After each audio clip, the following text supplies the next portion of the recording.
कहते हैं दोस्तों कि समय किसी के लिए रुकता नहीं है, लेकिन आज अपने पॉडकास्ट में मैं एक ऐसी देवी की बात करने जा रही हूँ जिन्हें स्तंभन की देवी कहा जाता है। कहा जाता है कि ये हवा, ये परेशानियां, बड़े से बड़ा तंत्र हो, आपकी जिंदगी में बड़े से बड़ा कलेश चल रहा हो, लेकिन अगर देवी चाहे तो सब कुछ एक झटके में रोक सकती है।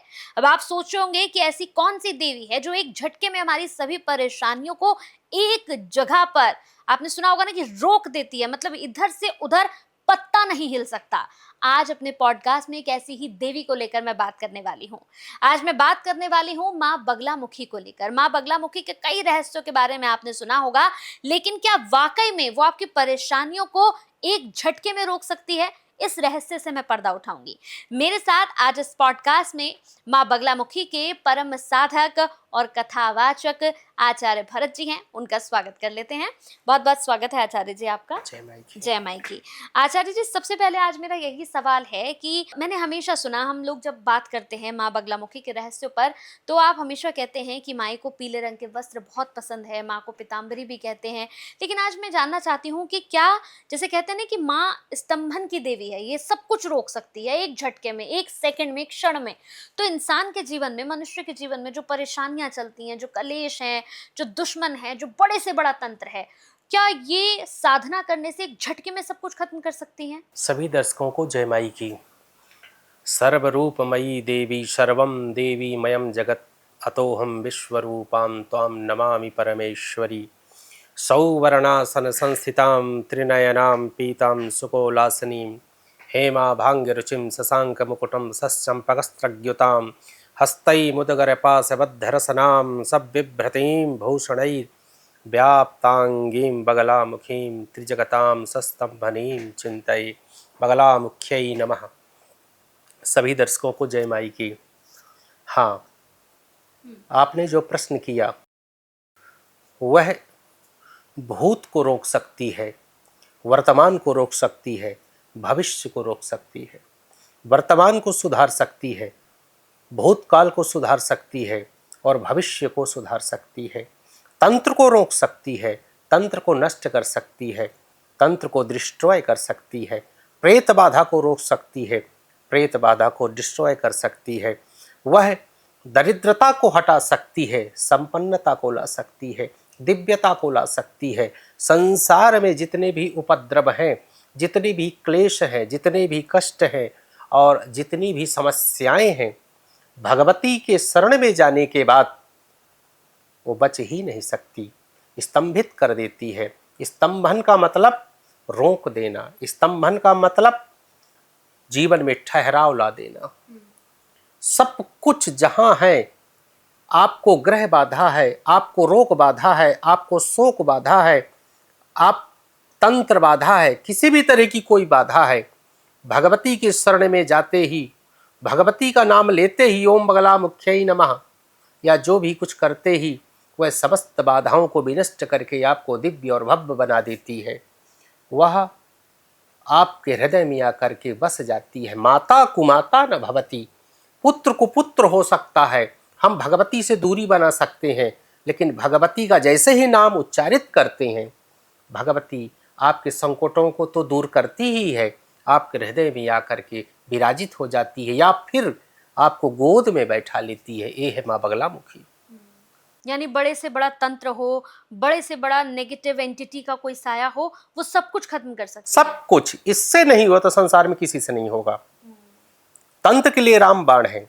कई लोग कहते हैं कि महाराज जी हमारे पास 20 साल से तंत्र है, तंत्र बाधा है, शरीर रोगी हो जाता है, अजीब अजीब सपने आते हैं, कोई खींचता है, कोई मारता है, कोई पकड़ता है, अजीब सी आवाज़ें आती हैं, अजीब सी हरकतें होती हैं हमारे साथ, हम इसके साथ रहते हैं, हमारा घर कहीं शमशान घाट के पास है, ऐसा है वैसा है, कोई मुसलमान ने हमारे साथ ये किया है वो किया है।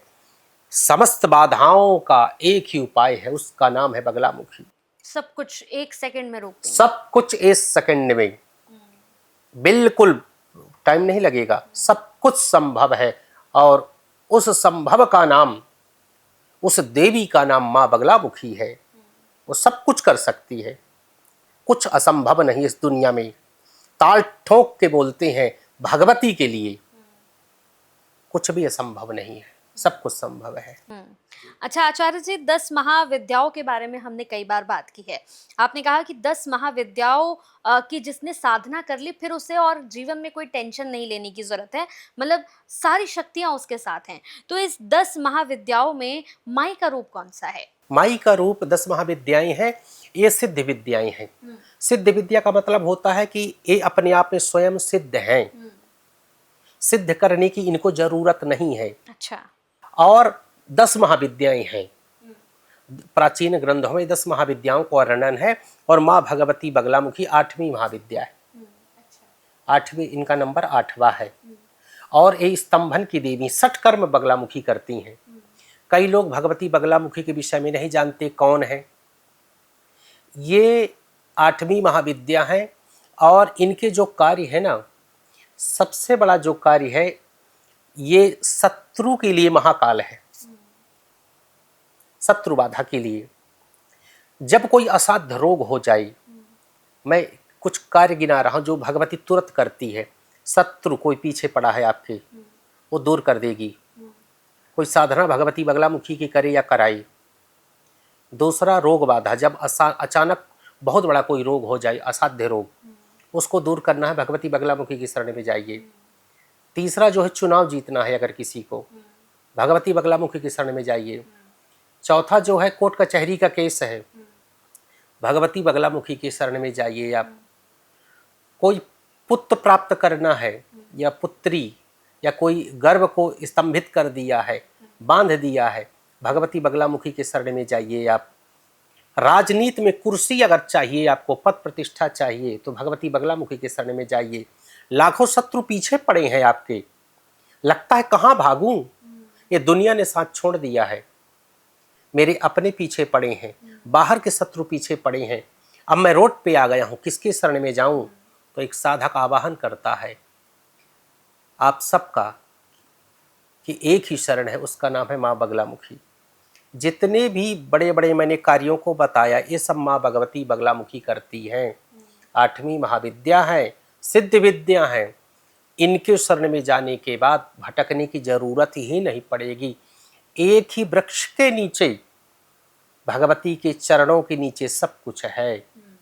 आप एक बार जाइए और जा करके सब कुछ आप प्राप्त कर लीजिए। अच्छा आचार्य जी, जैसे आपने कहा कि इनके शरण में जाकर आप सब कुछ प्राप्त कर सकते हैं, तो बहुत से लोग हैं जो अपनी गरीबी से बहुत परेशान हैं, जिनके घर में अभाव है, जिनके यहाँ पर कई लोग ऐसे हैं जिनका बिजनेस बहुत अच्छा चल रहा था, लेकिन आज अगर हम उन्हें देखते हैं तो वो मतलब बिल्कुल ही मिडिल क्लास से भी डाउन पर आ चुके हैं। घर में वो स्थिति नहीं है जो पहले थी। तो क्या गरीबी को, अभाव को हटाने का कोई उपाय है? माई का कोई ऐसा उपाय जो लोग कर सकते हो?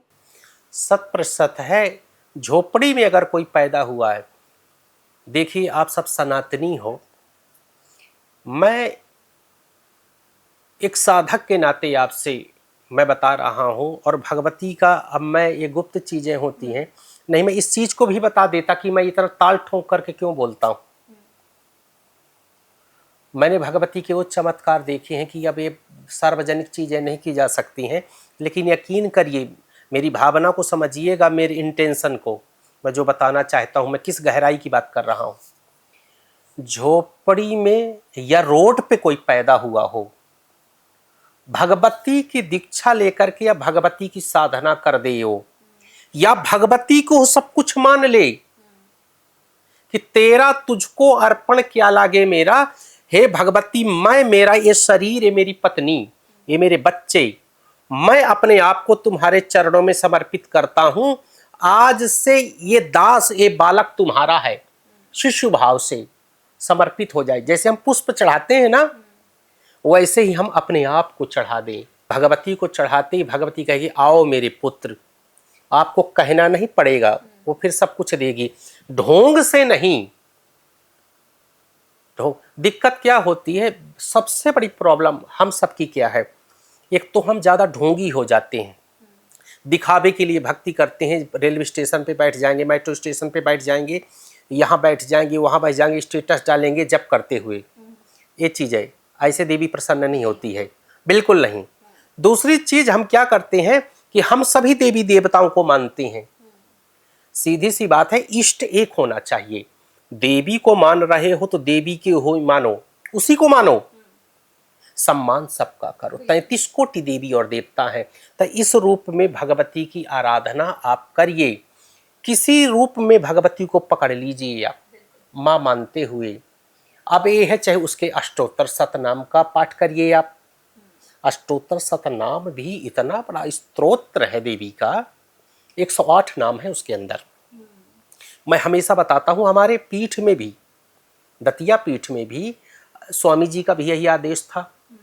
हमारे गुरुदेव भी हैं, तो यही कहते हैं, बेटा जब जब तुम्हें पैसे की ज़रूरत हो, जब काम न चल रहा हो, या तुम्हें कोई तकलीफ हो गई हो, या कुछ बड़ा काम करने जा रहे हो, तो बेटा एटीएम का नाम बताऊं? मैं बोला बताइए गुरुदेव। बोले उस एटीएम का नाम है बगला अष्टोत्तर शतनाम। बोले उसका आप डेली 100 पाठ कर लो। 108 है ना, तो 108 पाठ कर लो। नियम तो 108 नाम है, तो 108 बार एक दिन में कर लो। नहीं कर सकते हो तो 51 पाठ कर लो। नहीं कर सकते हो तो 36 पाठ कर लो। 21 पाठ डेली कर लो। डेली पाठ कर लो, चाहे डेली आप कमल गट्टे और घी मिला करके हवन कर दो 108 नामों से।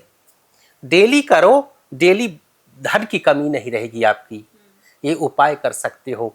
और भगवती का मूल मंत्र का जाप, एकाक्षरी मंत्र, चतुराक्षरी मंत्र, जितने मंत्र हैं, माने भगवती के ही मंत्रों का जाप करिए, अष्टोत्तर शतनाम का जाप करिए, और कवच का जाप करिए, और दीक्षा लेकर के ये सब करिए।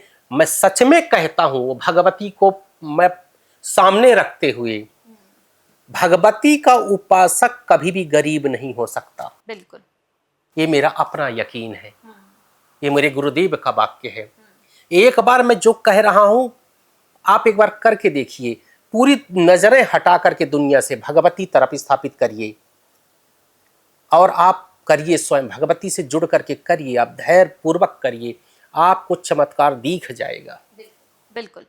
तो ये जो मंत्रों की बात हो रही है, ये जिस तरह से हम जप की बात कर रहे हैं, या आपको कैसे करना है, या आपको कब करना है, कैसे करके करें जो माई की कृपा आपको प्राप्त हो, इन सब पर भी हम जरूर बात करेंगे, लेकिन अपने अगले एपिसोड में। तो अगला एपिसोड मिस मत करिएगा, जरूर देखिएगा। बाकी अगर आप चाहते हैं आचार्य जी से मिलना, तो 2 नंबर्स मैं हमेशा आप लोगों के सामने यहाँ पर आपको देती हूँ, अरुण शास्त्री जी का और प्रियांशु शास्त्री जी का। आप इन दोनों से संपर्क करके महाराज जी से बात कर सकते हैं। और एक छोटी सी बात, देखिए जितने भी दर्शक जो हैं वो कॉल करते हैं, जो चाहते हैं कि महाराज जी उन्हें कुछ उपाय बता दें, या महाराज जी का उन्हें थोड़ा सा आशीर्वाद मिल जाए ताकि उनके जीवन में सब चीज़ें ठीक हो जाएं, तो आप महाराज जी से संपर्क करेंगे इन दोनों नंबर्स पर।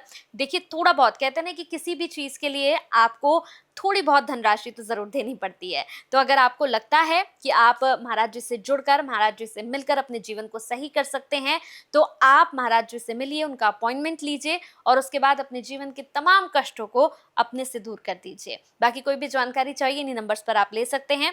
बहुत बहुत धन्यवाद आचार्य जी आपका। फिर मुलाकात होगी। जय माई की।